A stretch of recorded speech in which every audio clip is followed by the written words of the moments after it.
la team, j'espère que vous allez bien. On se retrouve aujourd'hui pour la première vidéo du module 3. Et dans cette vidéo, on va voir quelle est la différence entre hope et wish. Et quelle est la différence entre hard et hardly. Vous connaissez déjà ce type de vidéo. Donc on va commencer premièrement avec hope et wish. Premièrement, hope est un verbe en anglais qui veut dire espérer. Et wish est également un verbe qui veut dire par contre souhaiter.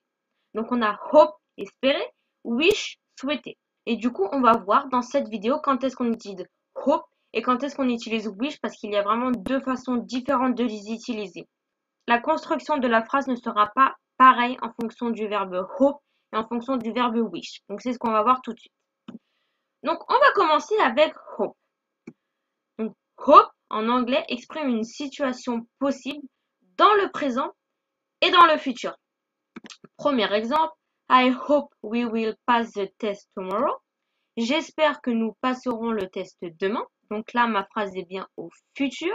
Je sais qu'on n'a pas encore vu le futur, mais on va en parler bientôt dans de prochaines vidéos. Donc là, on va pas vraiment s'attarder sur le futur. On va juste s'attarder sur le verbe hope. Alors là, du coup, I hope we will pass the test tomorrow. Donc là, ma phrase est bien au futur. C'est une situation qui est possible. Donc, on utilise hope. Deuxième exemple, I hope life goes back to normal soon. J'espère que la vie reviendra normale bientôt.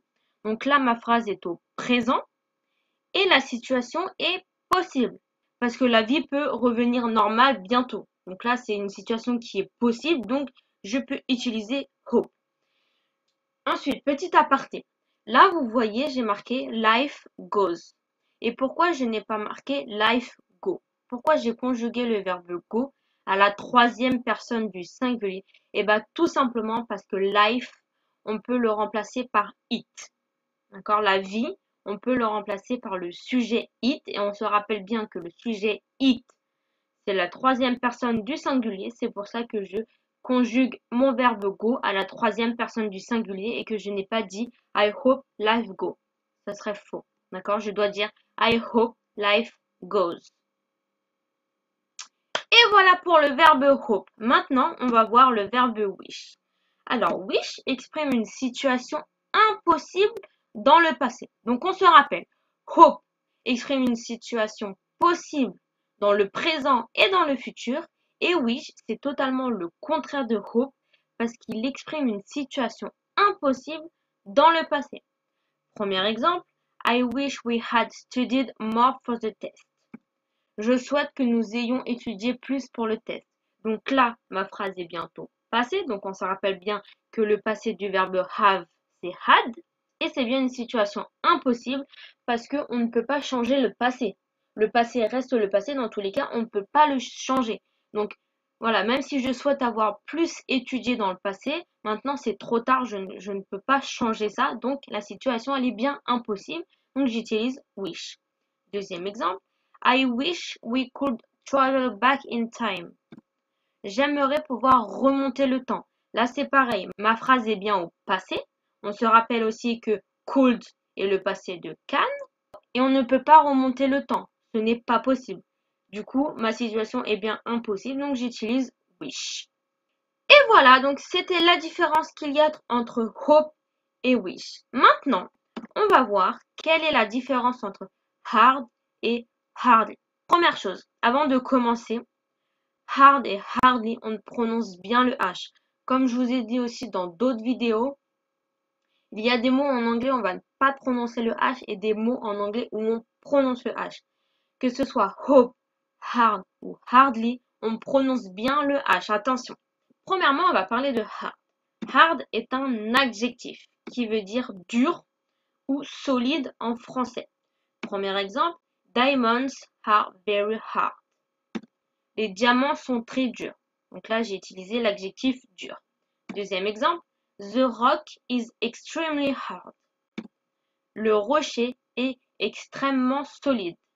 Donc là, vous voyez, je vous ai montré deux exemples avec la traduction dur et la traduction solide. Ensuite, hard signifie aussi quelque chose de difficile. Premier exemple, it was a very hard exam. C'était un examen très difficile. Deuxième exemple, My grandmother had a hard life. Ma grand-mère a eu une vie difficile. Donc là, pareil, je vous ai montré deux exemples avec les adjectifs hard, qui veut dire difficile. Donc on se rappelle bien. Hard est un adjectif qui veut dire soit quelque chose de difficile, quelque chose de dur ou quelque chose de solide. Maintenant, on va voir hardly. Hardly est un adverbe qui signifie à peine. Premier exemple, we hardly know each other. Nous nous connaissons à peine. Deuxième exemple, I can hardly believe it. Je peux à peine le croire. Donc là, comme vous voyez, hardly est un adverbe qui signifie à peine. Déjà, avant toute chose, la première différence qu'il y a entre les deux, c'est que hard est un adjectif et hardly est un adverbe. C'est vrai qu'on a tendance à penser que dans hardly, il y a le mot hard. Ça doit avoir un rapport avec hard. Donc, vu que c'est un adverbe, on pourrait dire par exemple, we hardly know each other. Nous nous connaissons durement. I can hardly believe it. Je peux durement le croire. Mais attention, parce que ce sera faux, d'accord? Hardly ne veut pas dire durement, mais veut dire à peine. Et si vous voulez dire durement, du coup, durement, c'est harshly, d'accord? Donc, ça ressemble un petit peu à hardly, mais du coup, dans harshly, il n'y a pas hard. Donc voilà, donc c'est pas parce que hard veut dire dur que forcément durement, ça sera hardly, d'accord? Attention à ça. Un dernier exemple pour que ce soit plus clair. Hard, si je veux dire la phrase Tom works hard, je vais la traduire par Tom travaille dur. Hardly, donc là je prends la même phrase mais avec l'adverbe hardly, donc Tom hardly works, je vais la traduire par Tom travaille à peine. Donc là vous voyez, on a exactement la même phrase, sauf que la première phrase il y a l'adjectif hard et dans la deuxième phrase il y a l'adverbe hardly. La signification de ces deux phrases n'ont strictement rien à voir. Donc c'est pour ça qu'il faut faire vraiment très attention entre les deux. Parce que même si les deux mots se ressemblent fortement, la signification de ces deux mots n'est pas du tout la même. Donc il faut vraiment faire attention. Et voilà, donc c'est tout pour cette petite vidéo sur hope et wish et sur hard et hardly. Je vous laisse faire les exercices. N'hésitez pas si vous avez des questions à me les poser et on se retrouve demain pour la prochaine vidéo. Bisous bisous.